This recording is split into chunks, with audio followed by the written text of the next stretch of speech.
Good evening, I'm Jeff Morgan, and it's 7 o'clock. Time now for the Top 7 at 7, where we bring you the 7 stories making the biggest impact in your communities tonight. Neighbors from the east side of Baltimore County are making sure county council members are finally hearing their voices about a redistricting map in the area, saying they've been left out of the conversation for far too long. Now they're calling for a majority-minority district on the east side.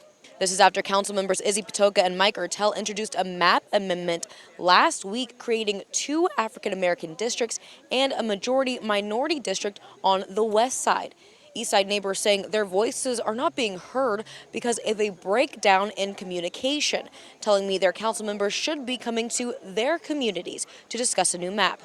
Now, tonight's supposed to be when the council finally adopts a redistricting map. Councilman Julian Jones is on Monday night is supposed to be when the council finally adopts a redistricting map, but it seems like some council members are not prepared to do that. Councilman Julian Jones is calling to delay the vote so there's more time for public input. He also introduced a map amendment to create a one of 2 black majority districts that would be centered in the Woodlawn community. Councilman Pat Young also introduced an amendment himself, pushing forth the 2025 Redistricting Commission map. That map is based off of political parties rather than race, setting out to have 6 Democrats and 3 Republicans on the council. Police are on high alert. I'm Jeff Hager in Elkton, where sheriff's deputies are now standing by outside the Board of Education here in Cecil County after it received a threat tied to Charlie Kirk's fatal shooting. Police say a matter of hours after Kirk was gunned down, a school employee in Cecil County made a social media post which went viral, claiming the shooting was justified based on his views. 2 days later, a telephone call to the administrative office of the Cecil County Board of Education claimed people would die if that employee wasn't dealt with. The sheriff's office put additional deputies outside all school properties on Monday, and investigators have tracked that call to somewhere in the state of Oregon, but have not yet determined who made it. As for the school employee who made the questionable social media post, the district announced on Monday that it had placed the person on administrative leave.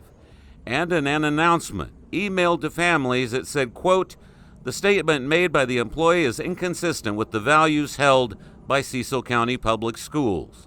In Elkton, Jeff Hager, WMAR 2 News. I'm Jack Watson in Havre de Grace, where a family and police are trying to find a man who's been missing since the spring. His name is Charles Young. He also goes by Chucky and is a Havre de Grace resident.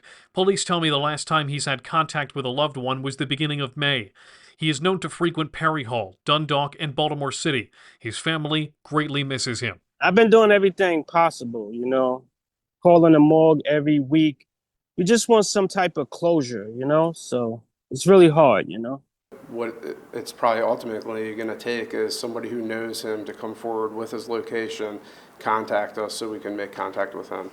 Young is 5'8", 160 pounds, and is 62 years old. If you have any information about his whereabouts, please contact Havre de Grace Police. In Havre de Grace, Jack Watson, WMAR 2 News. I'm Blair Sable in downtown Baltimore, where tonight council is taking a vote on a bill that would make it easier for the city to take over vacant properties. It's part of a greater multi-step approach to address the crisis head on. It allows the city to purchase these properties that don't sell at auction, giving leaders the ability to direct them to the right developers. And I think this is just another tool along with interim foreclosure, along with code enforcement, that really helps turn around our city when we have this huge fight, which sometimes may feel like an uphill battle. Currently within city limits, there are more than 12,000 abandoned properties, and yet the city owns less than 10%. In downtown Baltimore, Blair Sable, WMAR 2 News. You have until the end of the day to apply for the Student Loan Debt Relief Tax Credit. The program is run by the Maryland Higher Education Commission.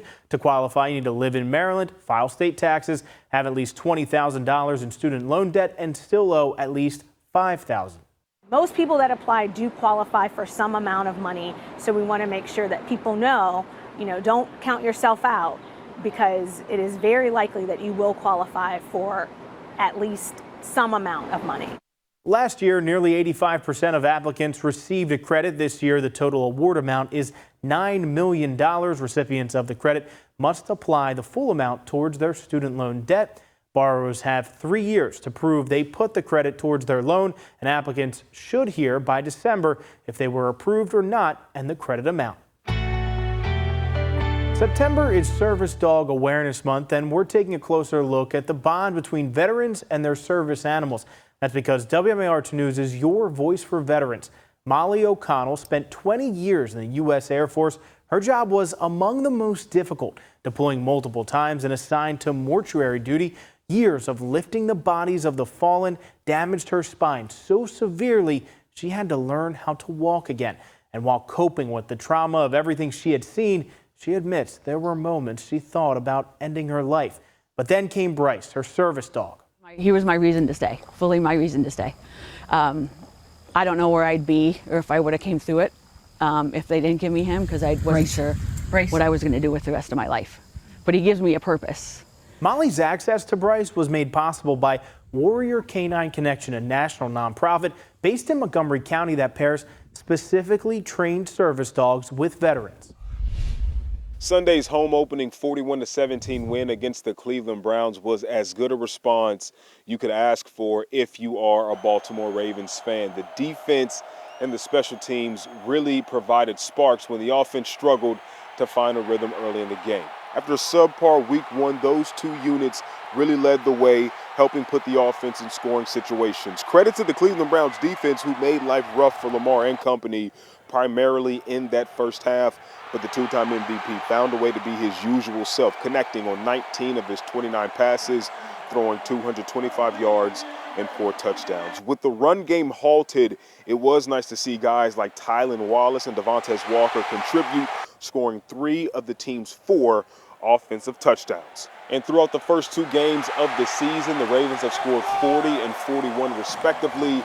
That's a combined total of 81, which currently leads the NFL. Reporting in Owings Mills, Xavier Wary, WMAR 2 News.